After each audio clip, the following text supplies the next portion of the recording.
অসুস্থ? বলেন, কেউ বলবে মা যে অসুস্থ? ওর দুষ্টুমি দেখে মানে হয় মায়া আসলে আমি অসুস্থ, ওর জন্য আমি অসুস্থ হয়ে পড়ছি। আরে কি হলো, কি হলো?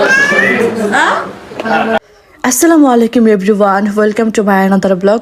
আপনারা বুঝতেই পারছেন আমার কথা শুনে আমার প্রচণ্ড ঠান্ডা প্লাস হচ্ছে মাথা ব্যথা, জ্বর, মানে একদমই অবস্থা খুবই খারাপ। তো মায়ানের হচ্ছে হঠাৎ করে ঠান্ডা আর কাশি শুরু হয়ে যায়। বেশ কদিন দেখছিলাম, মানে 2 দিন দেখলাম যে না ভাবে ঠান্ডা লেগেছে আর কাশিটা খুব বাড়ছিল। তো আর কিছু সময় না দেখে চলে আসলাম ডাক্তারের কাছে।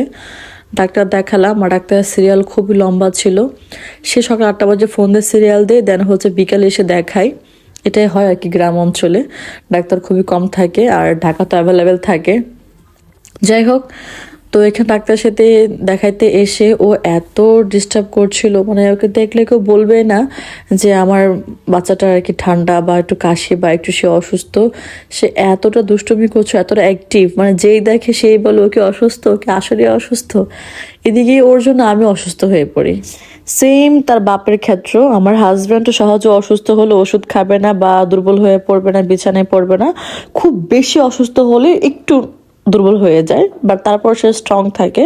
ঠিক তার ছেলেও এরকম হয়েছে। আর সবচেয়ে কষ্ট হচ্ছে ও খুবই ছোটাছুটি করে কোথাও নিয়ে গেলে ওকে নিয়ে গেলে স্ট্যান্ড বাই একজন থাকতেই হওয়ার পাশে। এদিকে আমি ডাক্তার ওষুধ বুঝে নিবো নাকি ওকে ধরবো, দেখুন তো আপনারাই। তো এদিকে আসছিলাম হচ্ছে ওকে কিছু কিনে দিব আর কি ওর জন্য, বাট দেখলাম যে এখানে গাড়ির দোকান আছে আর যেহেতু ওর জন্য গাড়ি কিনবো আমি, তো এই জন্য দেখছিলাম যে কি কি গাড়ি এখানে পাওয়া যাবে বা গাড়ির ম্যাটেরিয়াল কি থাকবে বা টিকসই কোনটা হবে, কথা বলতে আসছিলাম। বাট এসে তো বিপদে পড়ে গেলাম।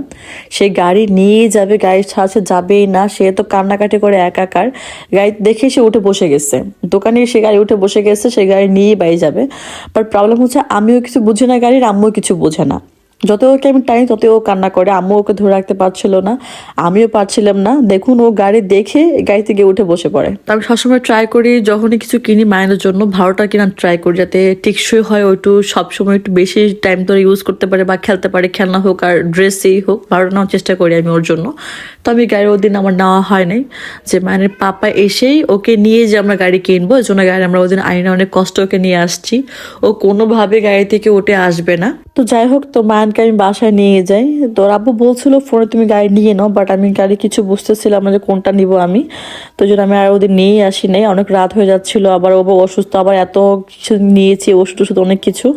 তো গাড়ি ওদিন আমার নেওয়া হয় নাই। আর এদিকে হচ্ছে মাছগুলো দেখছিলাম আমি, আমার খুবই পছন্দ হয়েছিল মাছগুলো, আমার খুব শখ আমি এই মাছগুলো পালবো।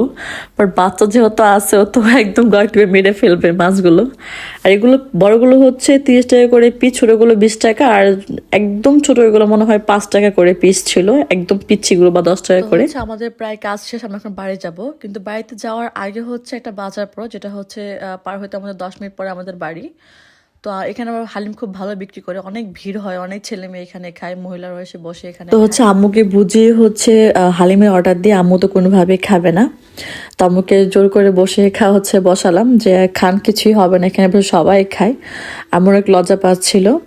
আর এদিকে মায়ানকে হচ্ছে একটু ছোট কেক দিয়েছিলাম খাওয়ার জন্য, আর একটু পানি দিয়েছি, যেহেতু অনেক বিকালে বের হয়েছে আমরা। তো এভরিওয়ান, সবাই আমার বাচ্চা আমার ফ্যামিলির জন্য দোয়া করবেন। আজকের ভিডিওটা আমি এখানে শেষ করছি, দেখা হবে নেক্সট কোনো ভিডিওতে। সবাই ভালো থাকবেন, আল্লাহ হাফেজ, টাটা।